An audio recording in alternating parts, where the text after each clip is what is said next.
Assalamualaikum warahmatullahi wabarakatuh. Apa kabar semuanya? Selamat pagi. Nama Ibu Aulia Mariana, PLP dari Universitas Siliwangi. Nah, sebelum kita melanjutkan ke materi selanjutnya, alangkah lebih baiknya kita berdoa terlebih dahulu sesuai dengan kepercayaan masing-masing. Berdoa dimulai.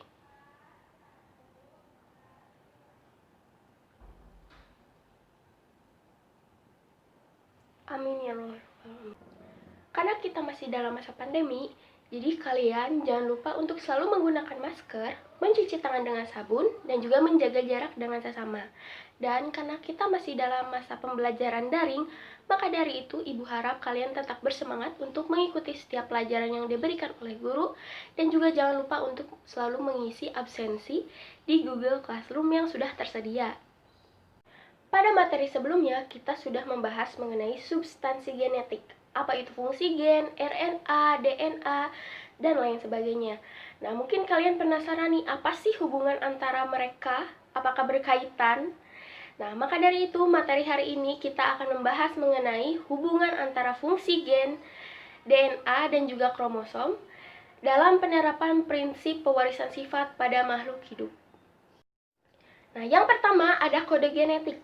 Apa itu kode genetik? Kode genetik adalah suatu cara yang menentukan jumlah serta urutan nukleotida yang berperan dalam menentukan posisi yang tepat dari tiap asam amino dalam rantai peptida yang bertambah panjang.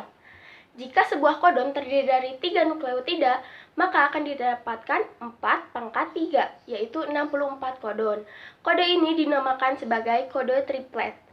Kode ini memenuhi syarat karena melebihi jumlah asam amino. Walaupun kelebihan 44 kodon, karena beberapa macam asam dapat diberi kode oleh beberapa kodon dan disebut sebagai kode sinomius.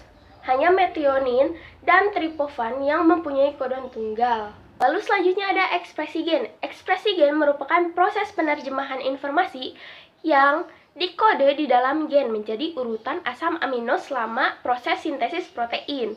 Dogma sentral ekspresi gen ini adalah sebagai berikut. DNA yang bisa direplikasi, kemudian bisa ditranskripsi menjadi suatu RNA, dan RNA akan ditranslasi menjadi protein. Pada proses pertama, adanya replikasi DNA. Replikasi DNA adalah proses komplementasi basa menghasilkan suatu molekul DNA yang baru sama dengan molekul DNA lama sebagai cetakannya. Kemungkinan terjadinya replikasi DNA melalui 3 model, diantaranya semi-konservatif, konservatif, dan juga dispersif.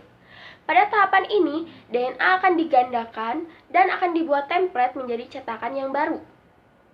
Pada tahapan proses replikasi DNA, yang pertama ada enzim topoisomerase akan mengurangi tegangan pada struktur double helix DNA.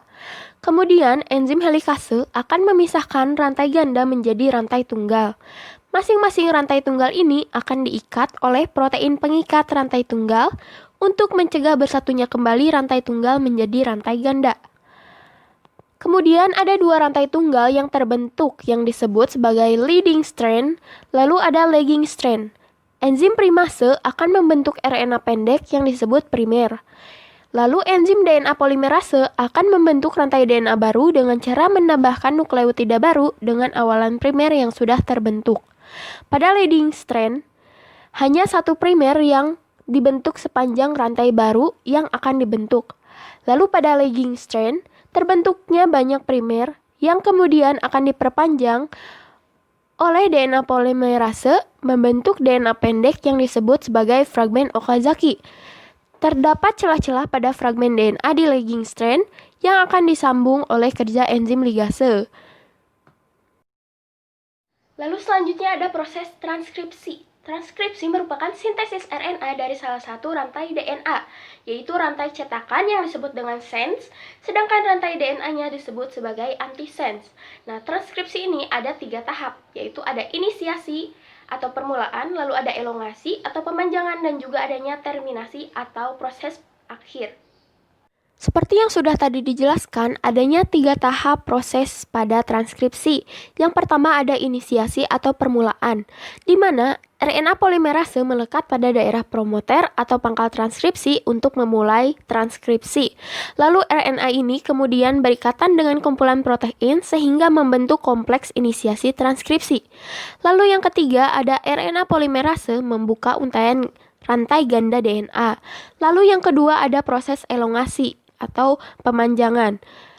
Pada proses ini, setelah RNA ganda DNA terbuka, RNA polimerase kemudian menyusun untaian nukleotida RNA dari arah 5 aksen ke 3 aksen, sesuai dengan pasangan basa nitrogennya, sehingga terjadi pemanjangan RNA. Lalu RNA akan membentuk pasangan basa adenin dengan urasil. Lalu pada proses terakhir atau terminasi terjadi pada daerah terminator. Nah, daerah ini memiliki urutan DNA yang berfungsi untuk menghentikan proses transkripsi. Rantai DNA menyatu kembali, kemudian RNA polimerase dan mRNA yang telah terbentuk akan terlepas dari DNA.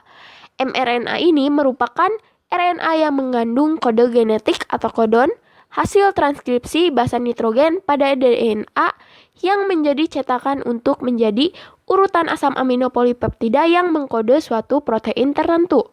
Kemudian, mRNA ini akan keluar dari inti sel melalui pori-pori nukleus dan masuk ke dalam sitosol.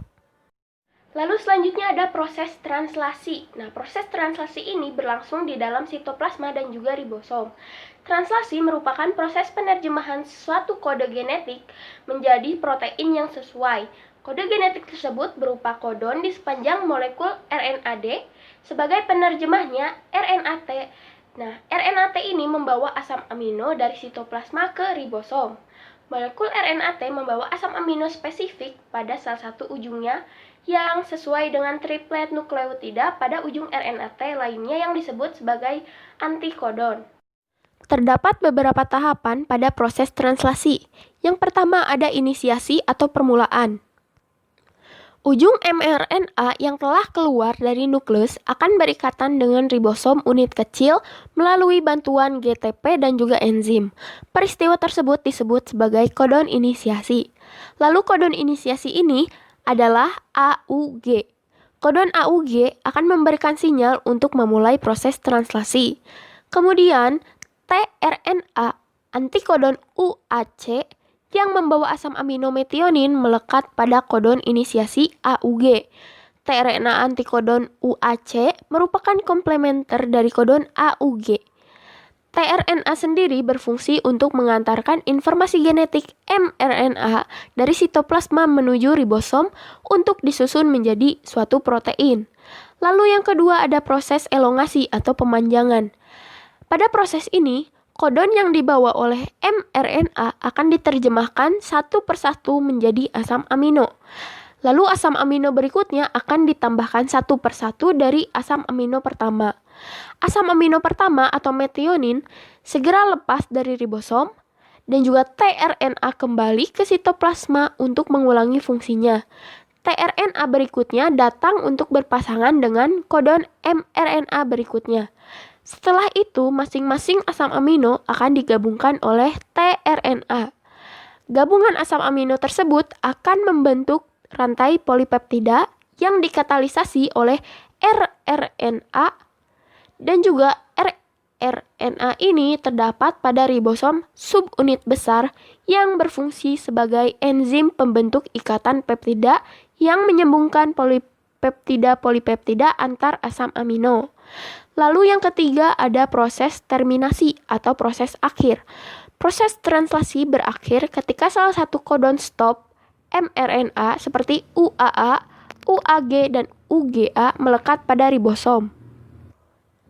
Lalu polipeptida atau protein yang terbentuk akan terlepas dari ribosom dan terjadi pelepasan subunit ribosom menjadi subunit besar dan juga kecil. Protein yang telah disintesis mengalami proses post-translasi. Pada tahap ini, protein dapat berikatan dengan karbohidrat atau dipecah kembali menjadi beberapa polipeptida.